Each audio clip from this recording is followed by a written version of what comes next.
Hey guys, thank you so much for tuning in and taking a listen at this. I guess in my bio, it says I've been teaching for about 14 years. I'm going to actually do this where the presentation is a little bit on rails, just because some of what we're doing is a little technical, and I didn't want to be doing it in real time and kind of maybe fumbling about and stuff like that. So at the end, I'll be really happy to take some questions, but for now, I'm going to kind of play the presentation for you. Let me see if we can get this guy running.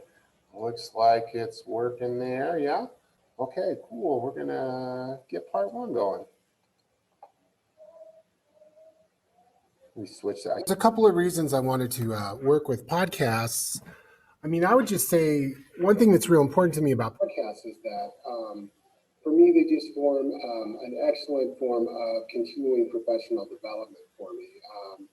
I can almost feel like new neuron connections forming and stuff in my brain when I listen to, an audio only thing of native speakers speaking and stuff like that. And I feel like for me, it's the difference between losing a bit of audio here, Mike. An advanced level versus kind of Is there no audio? It just dipped, so maybe it was just part of the clip. Well, let me see here real quick. Look at this guy. Oh, it actually turned the thing off there. I was trying to keep on. Coaching where my brain's ready to perform at kind of more of a near native, level like that. So that's why I chose kind of using podcasts in class. I think it's excellent. It's authentic material and stuff like that. And it can be adapted.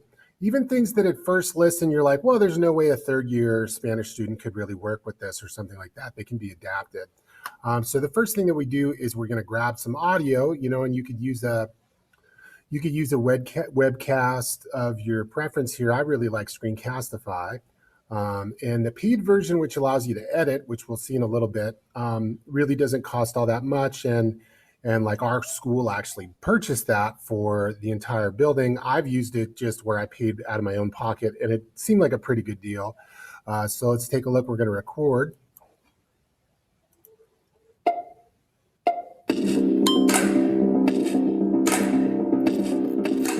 Historias de libertad, sus protagonistas y paisajes sonoros. Esto es Las Raras Podcast.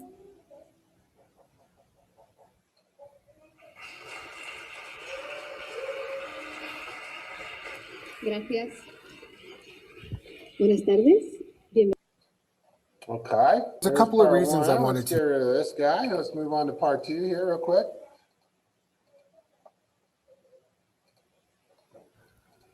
Okay, so this next step is a little trick. Some of you may already be familiar with, I'm sure, but I think it's a nifty trick. I want to create a transcript now of the recording that we created.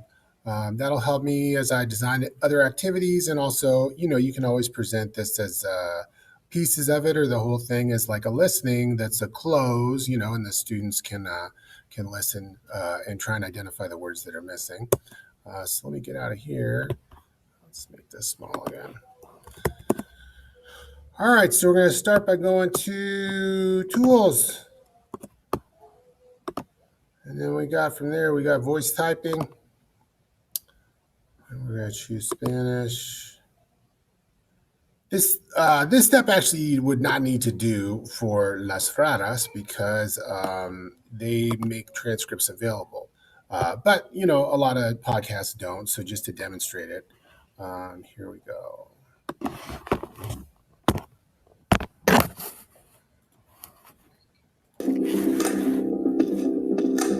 Historias de libertad, sus protagonistas y paisajes sonoros. Esto es Las Raras Podcast.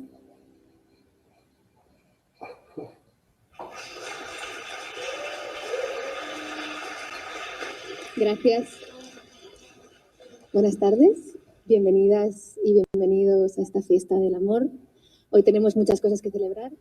Durante su confinamiento en Madrid, la escritora y productora de audio Isabel Cadenas Cañón pensó mucho sobre el amor. De hecho, fue una de las primeras cosas que pensé mientras...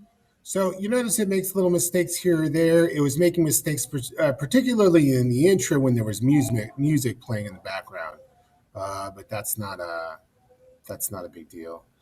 We can correct those little things as we go. Okay, cool. That's step two.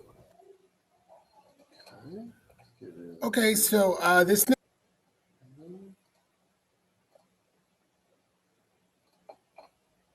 Okay, so now I'm in the editing feature of Screencastify, and for me, it's really useful to have a little bit of editing ability. And I'm going to make two cuts on this audio.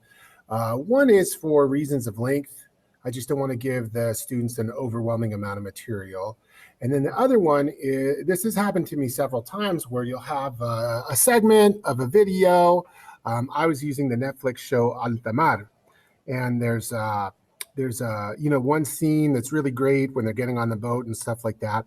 But the one thing that happened is they show there's a little joke where they offer one of the characters a glass of champagne, and she's stressed out, so she slams the glass of champagne. So that would be a bummer without the ability to edit. Like I said, I teach in a very conservative part of the country, so that one little snippet made the entire clip unusable. But then with something like this, you can clip that little offending portion out. I have something similar here because there's one little moment here where the narrator talks about both open and closed relationships in a similar way to the slamming alcohol. That might be something I could imagine a parent, probably not most parents, but here or there, one or two parents might be tempted to call in about that one. I'd rather avoid that situation. So I'm going to see if I can find the spot here. Cerradas y abiertas, jóvenes y mayores. Cerradas y abiertas,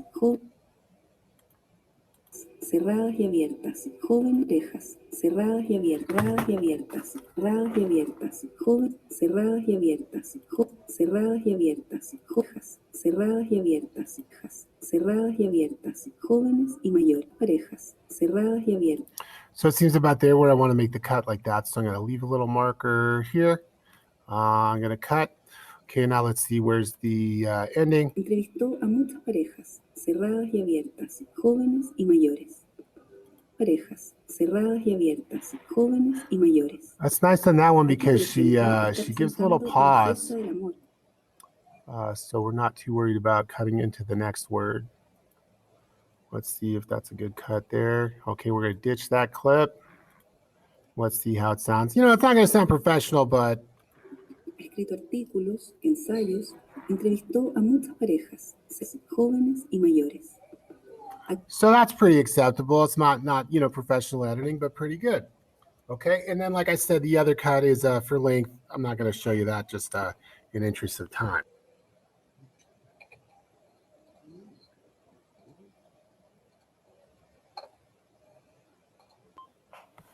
I don't know if this is a philosophical difference on my part. I know I've worked with some colleagues in the past that they, wouldn't want to just present any authentic material that they happen to come across that they found kind of interesting. And a lot of times I choose stuff, on that basis. If I'm watching a little Netflix at home, if I'm on Reddit and I see like a funny meme, for me, it's valuable to include things that I come across and find interesting because I find that I'm much more motivated to work with those materials when I find an interest in them, and it's maybe something that I could create a shared interest with the students.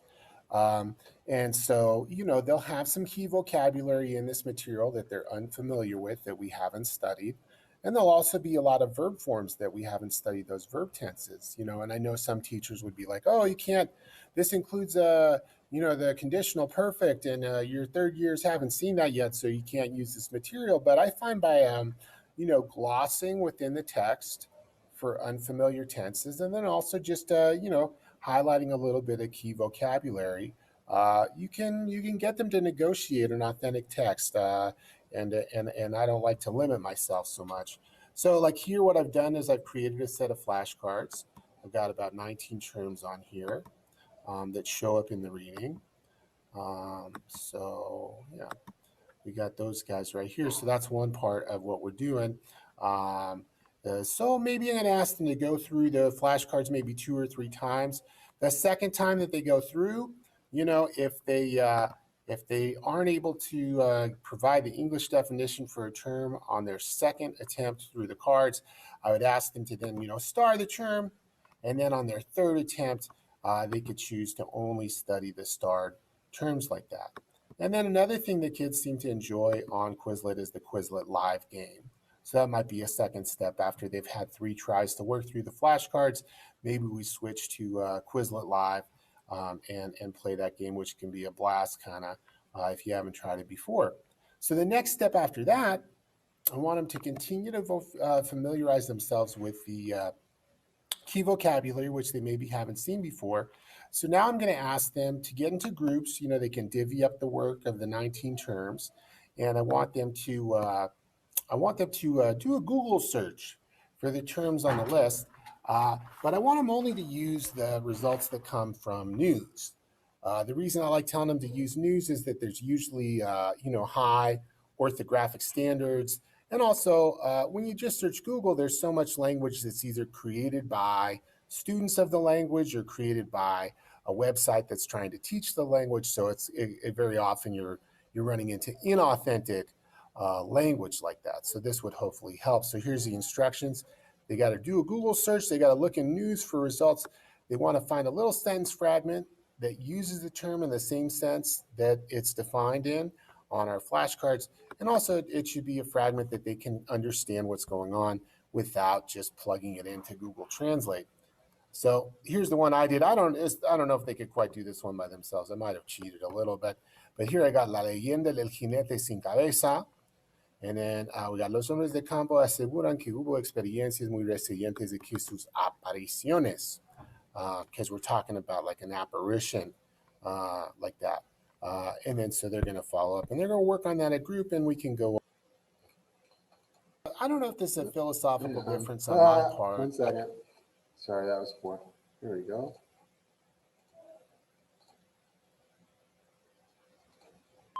Okay, so here's my next step. I've introduced the students to some of the requisite vocabulary that I think will really assist them in being able to negotiate the text or the podcast. Really, initially we just did it at a mechanical level with some flashcards, with a little Quizlet Live.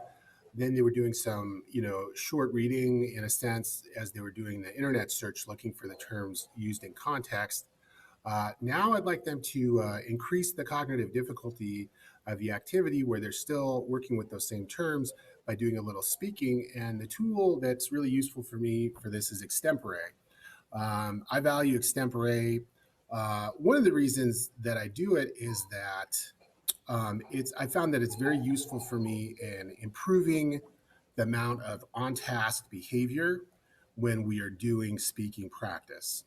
I have large classes, often 30 to a class, and it's been my experience, as we work in pairs or groups of 3 and we assign people to speaking practice, that the groups within a 8-9 foot, proximity of me seem to do a pretty good job of, putting their noses to the grindstone and producing some spoken Spanish. But the groups on the opposite side of the room, sometimes there's a tendency to drift off task. So I do 2 types of assignment. A lot of times with Extempore, one will be more informal. It might be kind of just a completion grade. Sometimes I might just, confirm that a few of them have been completed, if I have, certain students I want to check in on and stuff like that. And this is going to be one of those. So I'm just going to ask them some simple questions. I'm going to encourage them to have their vocab list out in front of them and incorporate those terms into their answers. So I'll just show you a little bit of the assessment creation if you're not familiar. I'm choosing my Spanish 3 class here. I'm going to hit the plus button to create a new assessment. And I'm going to, let's call this one Amor y confinamiento. I can't spell. Pre-speaking. Okay. And then on the assess start time's fine right here. You know what I do a lot of times on these guys? If you wanted something assigned for a specific night's homework, you could pick a date that was close to the creation date. A lot of times I'm not exactly sure. when, what day we'll get to. So I just pick a date that's well into the future, and that way the assessment will show up in their active assessments. Here we're going to the individual. I like when they reply with the audio. It's real good because, let's see, it's nice. It shows one of those little graphs, one of those wavelength graphs and stuff like that. So it helps you zero in on certain parts of the speaking that you want to do. Here it gives us the option for using a rubric. I'm not going to do that now because, like I said, this is more of an informal assignment, probably a completion grade, leaving these options with the default. So I'm going to move on here. And here's how I'll create a couple questions. All right. We could do this. Maybe I'll give them a hint about which term they're going to use. And here, this is useful as I've been teaching in a mask all year long. It's nice for them to have an opportunity to see my lips moving as I speak and ask the question. That'll help them interpret what's being said. ¿Cuándo te sientes agobiado o agobiada? ¿Cuándo te sientes agobiado o agobiada? Yo, por ejemplo, me siento agobiado cuando tengo mucha tarea que corregir y poco tiempo para hacerlo. ¿Cuándo te sientes tú muy agobiado o agobiada? All right. I might have stumbled a couple times, but for now, let's go ahead and use that. All right, and there's me asking the question. I'm going to save and add a new one.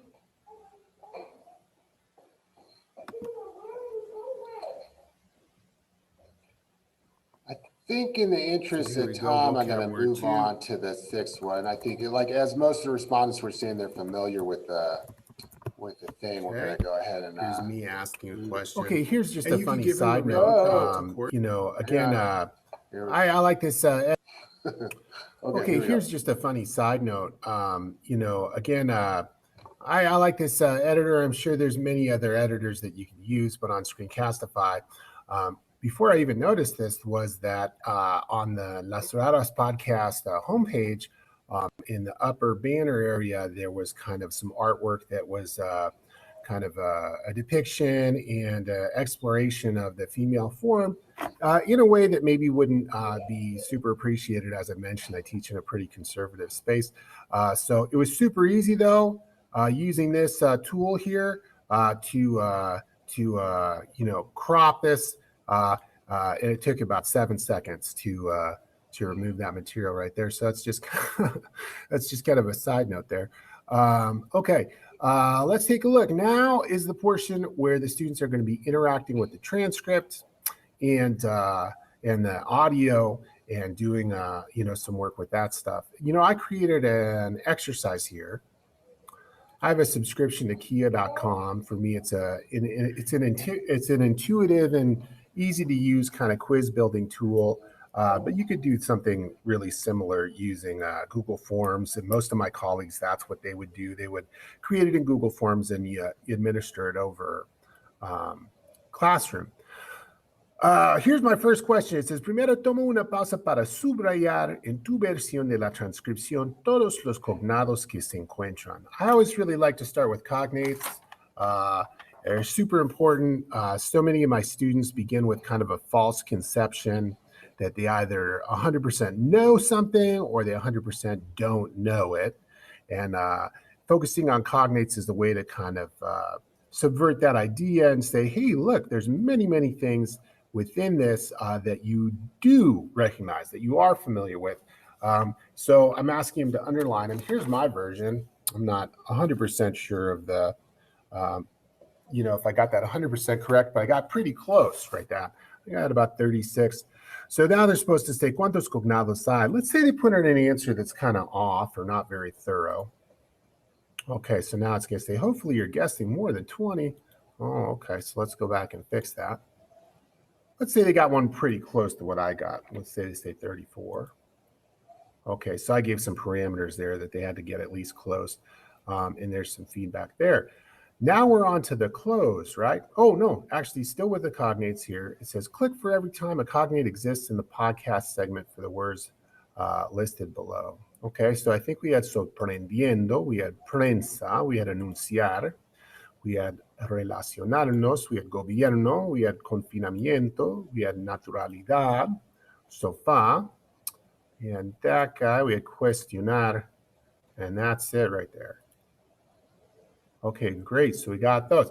Now we're ready to do the cloze listening. Okay, so for question number 3, as they see it here, what's the word that's missing? Let's take a listen. Okay, so it says, durante su confinamiento en Madrid, la escritora y productora de audio Isabel Cadenas Cañón. What was it that she did? Let's take a look. Esto es Las Raras Podcast.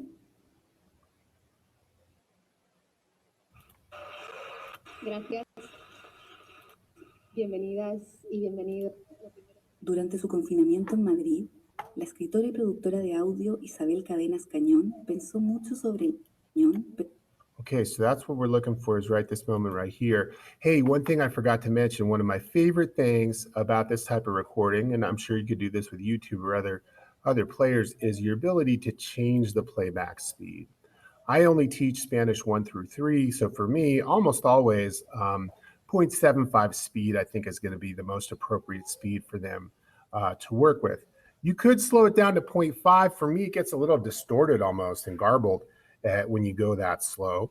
But eventually they're going to hone in on there using that transcription to find the right spot, and then they can listen over and over again. Isabel Cadenas Cañón pensó mucho sobre el amor. Cadenas Cañón pensó mucho sobre el amor. Pensó mucho sobre el amor. De hecho, pensó mucho sobre el amor. Cañón pensó mucho sobre el amor. So they can create a lot of repetition. Sometimes they're really good at finding in the thing, and then they'll create it almost like it's a little beat, like pensó, pensó, pensó, pensó, pensó, pensó, pensó, pensó. So hopefully they're going to be able to identify that first word is pensó. I left them a little hint here. I said, la palabra lleva tilde, pero sobre qué vocal? So that gives us a chance to remember that the accented syllable is always the tonic syllable there. Okay, here's one more. Number 4, let's find it. Contesta el número 4. De hecho, fue una de las primeras cosas que pensé. Okay, all right. Here the word we're looking for is mientras. Eso fue una de las primeras cosas que pensé mientras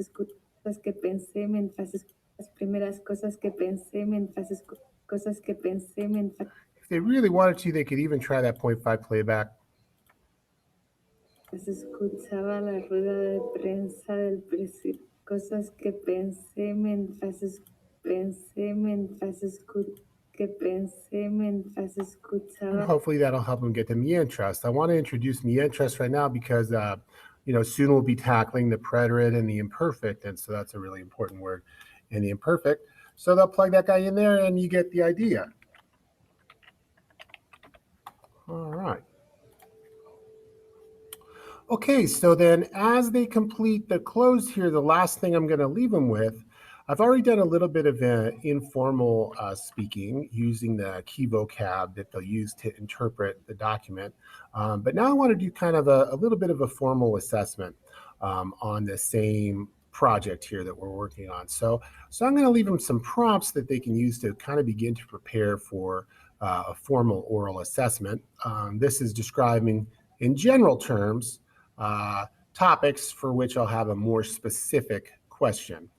So it says, using complete sentences, employing primarily things you already know how to say, prepare yourself to be able to speak a little on the following. For example, describe some of the measures that people have gone through or endured to try and lessen the effects of COVID-19, or something more specific to the text here. It says, read and reread your completed transcript of the podcast segment to be ready to describe the question that Isabel wonders about in lines 42 through 44.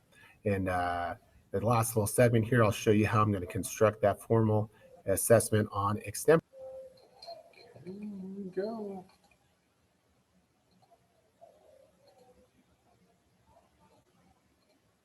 Okay, here we are back at Extempore, and I'm going to now construct the formal assessment that I want the students to do on this project here. So we'll hit create assessment, the plus button here. Let's call this guy formal oral assessment on podcast segment. Again, I'm going to set this into the future just to make sure that it's going to show up in the active assessments for my students. Now, the first time I really didn't do much in terms of a rubric, but because this is now a formal assessment, percentage graded, I now want to hit this show all parameters. And the really nice thing here, one of my favorite things about Extempore is their rubrics.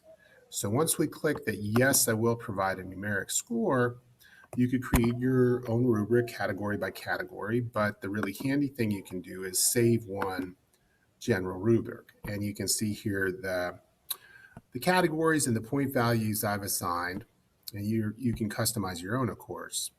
And it's really nice when you grade the student submission. You can play back the submission as many times as you like, and you can just use the slider bar to assign them how many points you feel they've earned on each category. I'm going to leave these settings pretty liberal. So let's go ahead and create a couple questions.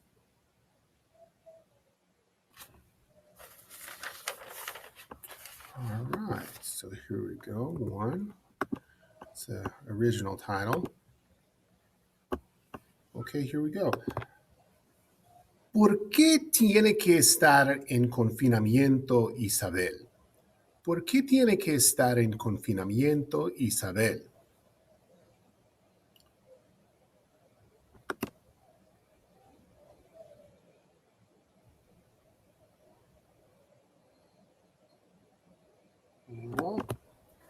Piensa en el segmento del podcast que escuchamos ayer.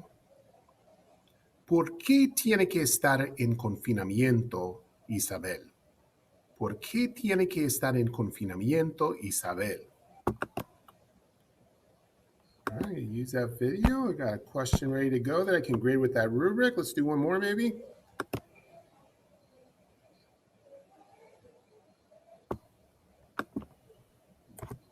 Do another one.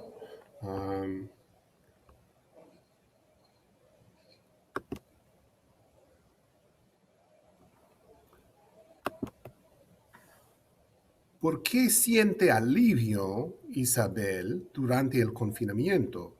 ¿Por qué se siente aliviada Isabel durante el confinamiento?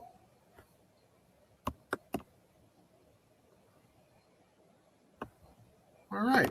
So, I'm going to make a few more questions in there, but you guys get the idea. I think they're good reflection questions about what they've understood out of the podcast. And also it's a good little speaking practice, and it's a nice rubric with which to grade it. I'm hoping that all of the materials I've created during this presentation will be available to you guys, and you can feel free to use them, adapt them, change them, whatever you like. So thanks so much for your time. Okay, so yeah, I'm hoping that was useful. Let's see. Are we back, Thomas? Yes, you're back onto you.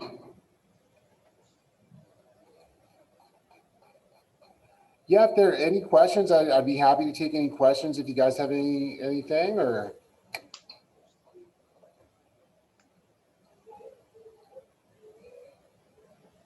And we know this is quick.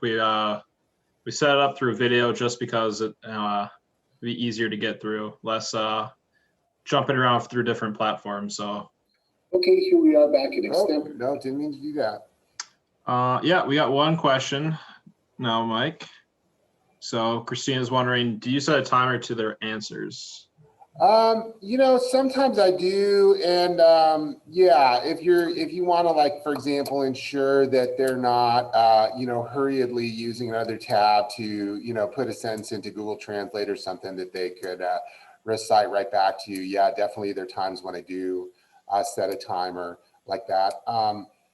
Sometimes they have a itchy trigger finger about submitting. sometimes they'll open the question, they'll realize there's a timer, they kind of panic, and then they actually double click and it submits it and it locks them out. But if you're hanging out in the gradebook section, right at the top, you can see there's like a list of all students that have been locked out of questions. And so you can really quickly just select all, and I can't remember what the command is, like refresh or something, reset. And then even if they did lock themselves out, you can say, okay, I got it fixed for you, try again, like that. Yeah, so there definitely are times when I set a timer.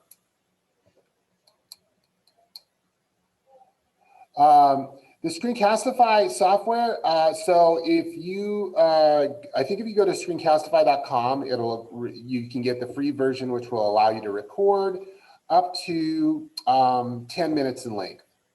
And if you get like I think they call it the professional version, which I remember paying out of pocket for about a year, and it didn't seem super expensive. Then you have the ability to make recordings longer than 10 minutes. And also every time you complete a recording, it'll give you the option, see this in the editor or open it in the editor. And once you open it in the editor, you have those kind of basic tools available to you. So that was just a Google, to transcribe like that, that's just a Google Docs. You can just open up a Google Doc, and the command is under Tools. You click Tools, and then you select Voice Typing. And then there you can pick the language that you want to do. And like you said, they had a country by country variance of Spanish like that. That was just Google Docs there to use that voice typing. I learned that at a conference, and I was like, you got to be kidding me. This thing has existed all along and I didn't know.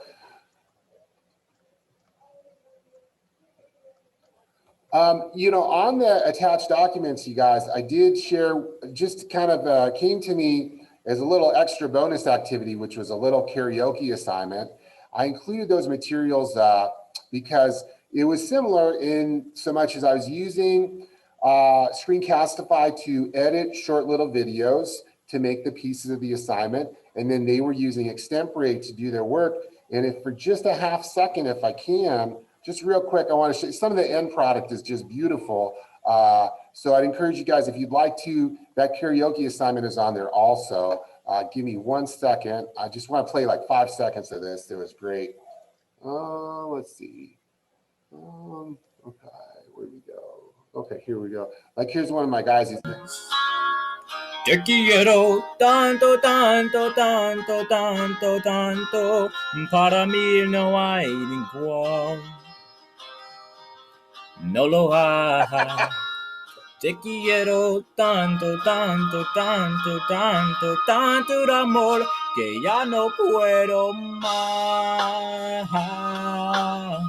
So I'm discovering that some of these guys are actually really good singers, and also they seem to be having fun with that.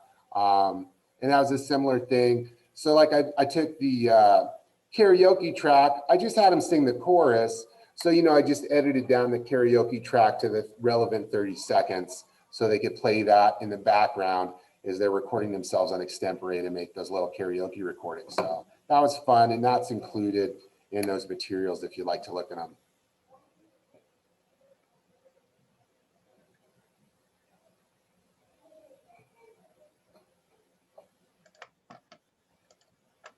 All right.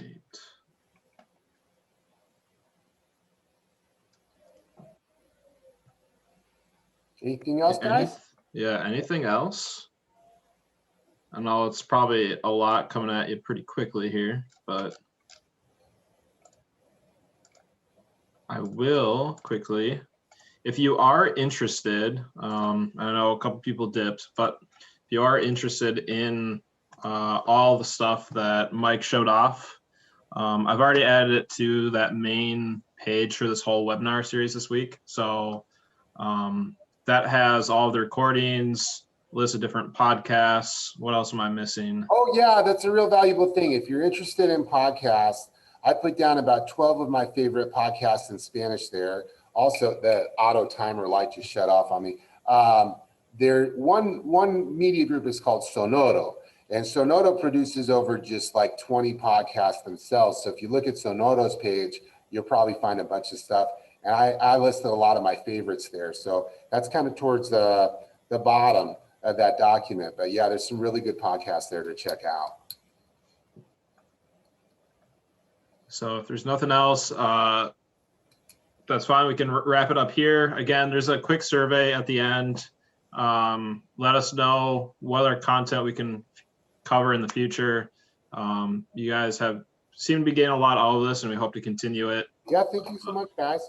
Big thank you to Mike for taking time today. Hopefully you all got something out of it. This was new to me. I think it was really interesting to see how you can incorporate podcasts, which is really a great way to incorporate authentic material. Okay, thanks so much, guys. All right. Everyone does. In Illinois here, it's snowing like crazy, so get home safe. Yeah, get home safe if that applies to you. Thanks so much, guys. All right. Okay. And thank you, Mike. I'll shut her off right now. Good deal. Thanks, Thomas. All right. Take care. And I'll follow up.